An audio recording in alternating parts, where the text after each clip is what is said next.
എൻ്റെ അടുത്ത് ആരെങ്കിലും എന്തെങ്കിലും സജഷൻസ് വന്നാലും ഒന്നും സ്ട്രാറ്റജി അത് നിങ്ങൾ ആരെടുത്ത് വേണമെങ്കിലും ചോദിക്കും. എൻ്റെ വോയിസ് ആരെങ്കിലും റെക്കോർഡ് ചെയ്തിട്ടുണ്ടെങ്കിൽ അത് പ്ലേ ചെയ്യാൻ പറയും. അവർക്ക് അതിന് നീരസം ഉണ്ടായാലും അവരോട് അനീഷിനെ കോൺടാക്ട് ചെയ്യാൻ പറയും. ഇനി അനീഷിലേക്ക് എത്താൻ പറ്റിയില്ല എന്ന് പറഞ്ഞവരടുത്ത് രഘുവിനെ കോൺടാക്ട് ചെയ്യാൻ പറയും. എനിക്ക് യാതൊരു സ്ട്രാറ്റജൈസ്ഡ് ഓപ്പറേഷൻസും ഇല്ല ഈ ഇലക്ഷനിൽ. ഞാൻ നേരെ ജനങ്ങളിലേക്ക് ഏതൊരു ഡോക്ടർ ബന്ധപ്പെട്ടു അതെനിക്കൊന്നും അറിയില്ല. ഞാൻ ആ പോസ്റ്റേ വായിച്ചിട്ടില്ല.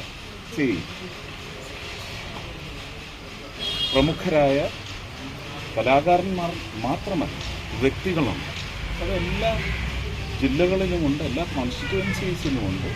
അത് സ്ഥാനാർത്ഥികളെല്ലാം പോയി കാണുന്നതും അത് ഒരു ചടങ്ങായിട്ട് ചെയ്യുന്നവരുണ്ട്.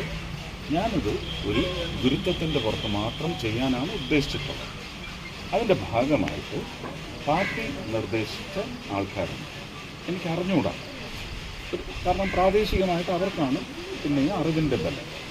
ആ പശ്ചാത്തലത്തിൽ അവർ പറഞ്ഞ ലിസ്റ്റ് ഇനി ഞാൻ ഇന്നാര് എനിക്കൊന്ന് കാണണം എന്ന് പറഞ്ഞ് അതാരാണെന്ന് എനിക്കിപ്പോൾ പറയാനപ്പറ്റില്ല. അങ്ങനെ പറഞ്ഞ ചില പേരുകളുണ്ട്. ഈ പേരുകളെല്ലാം വെച്ചിട്ട് പാർട്ടി ജില്ലാ പ്രസിഡൻ്റാണ് ഒരു ലിസ്റ്റ് ഉണ്ടാക്കി ദിവസങ്ങൾ തീരുമാനിച്ച് മണ്ഡല സന്ദർശനമുള്ള ദിവസങ്ങളിൽ ആ മണ്ഡലത്തിലെ പ്രമുഖർ, ഗുരുനാഥ അല്ലെങ്കിൽ ഗുരുനാഥ തുല്യം എന്നൊക്കെ പറയാവുന്ന വ്യക്തികളെ കാണുന്നു. നേരിട്ട് ഒരാളെ ഏൽപ്പിക്കാനും ഉദ്ദേശിച്ചത്.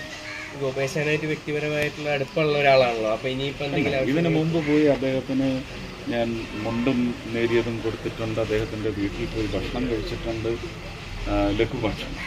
ഇതെല്ലാം നിങ്ങൾക്കിപ്പം അതിൻ്റെ ബൈറ്റൊക്കെ കാണുമല്ലേ, അദ്ദേഹത്തിൻ്റെ കാൽത്തൊട്ടാണ്. ഇതല്ല, രാഷ്ട്രീയത്തിൽ വരുന്നതിന് മുമ്പ് ശ്രീ ലീലാകൃഷ്ണൻ അദ്ദേഹം ഒരുപാട് പൈസ ചിലവാക്കി ഗോപി ആശാൻ്റെ ഒരു ഡോക്യുമെൻ്ററി നിർമ്മിച്ചിട്ടുണ്ട്. അത് റിലീസ് ചെയ്തത് തിരുവനന്തപുരത്ത് ലീലയിൽ ഞാനാണ്. എനിക്ക് തോന്നുന്നു 2011-12 മറ്റോ. ഇത് കഴിഞ്ഞ് ഇതിൻ്റെ ഒരു പ്രസരണ ശേഷി കണ്ടിട്ട് ബോംബെയിൽ ഇതേ ചടങ്ങ് വെച്ചു. അതിനും ഞാനാണ് പോയിരുന്നത്. അന്നും ഗോപി ആശാൻ ഉണ്ടായിരുന്നു. എപ്പോൾ കണ്ടാലും ഒരു ഗുരുവിനെ കണ്ട് വണങ്ങുന്നത് പോലെ, തൊട്ട് വണങ്ങുന്നത് പോലെ വണങ്ങിയിട്ടുണ്ട്. ഇനിയും അത് ചെയ്യാൻ ആഗ്രഹിക്കുന്നുണ്ട്. എനിക്കറിയത്തില്ല ഇപ്പോഴും ഇത് അദ്ദേഹത്തിൻ്റെ മനസ്സാണോ, അദ്ദേഹം അറിയിച്ചതാണോ എന്ന് എനിക്ക് അറിയത്തില്ല. ഞാനത് അന്വേഷിക്കില്ല. ഞാൻ എൻ്റെ ജില്ലാ പ്രസിഡൻറ്റിനോട് പറയും, അദ്ദേഹം അത് സാധ്യമല്ല എന്ന് പറഞ്ഞാൽ ഞാൻ നേരെ ഗുരുക്കന്മാരുടെ എല്ലാം ഗുരുവായ ഗുരുവായൂരപ്പൻ്റെ മുന്നിൽ ചെന്ന് ഇത് ഗോപി ആശാനുള്ളത് എന്ന് പറഞ്ഞ് മുണ്ടും നേരിയതും വെച്ച് ദക്ഷിണയും വെറ്റിലയും പാക്കും വെച്ച് ഞാൻ അവിടെ വെച്ചിട്ട് ഞാൻ പ്രാർത്ഥിക്കും. ഗോപി ആശാൻ പറഞ്ഞാൽ അതേ അറിഞ്ഞിട്ടില്ല. എനിക്കറിയില്ല. ഞാൻ അദ്ദേഹത്തെ കുറ്റം പറഞ്ഞിട്ടില്ല. എനിക്കിത് ചെയ്താൽ മതിയാവും. ഞാനെല്ലാം മാനസപൂജയിലും ചെയ്യും. എനിക്ക് പോകാൻ പറ്റാത്ത എത്രയോ ക്ഷേത്രങ്ങളുണ്ട്. കാമാഖ്യ ക്ഷേത്രം എന്ന് പറയുന്നത് എപ്പോഴും എൻ്റെ സ്വപ്നത്തിലുള്ള ഒരു ക്ഷേത്രമാണ്.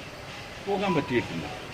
പക്ഷേ ശ്രീ രമേശ് ചെന്നിത്തല അവിടെ പോയി പൂജ ചെയ്തതിൻ്റെ പടങ്ങൾ പലതും ഞാൻ കണ്ടിട്ടുണ്ട്. ആ പടത്തിൽ ഇതാണ് രൂപം എന്ന് പറഞ്ഞ് മാനസപൂജയിൽ ഞാൻ കണ്ണടച്ച് പ്രാർത്ഥിച്ച് ആ വിഗ്രഹം മനസ്സിൽ കൊണ്ടുവന്നിട്ട് ഞാൻ പ്രാർത്ഥിക്കാറുണ്ട്. അതുപോലെ ഞാൻ ഗുരുവായൂരപ്പൻ്റെ മുമ്പിൽ ചെന്ന് നിന്ന് പ്രാർത്ഥിച്ചോ.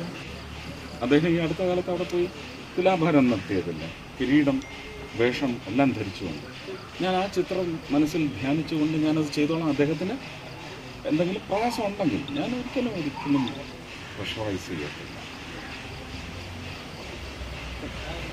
താങ്ക്സ്.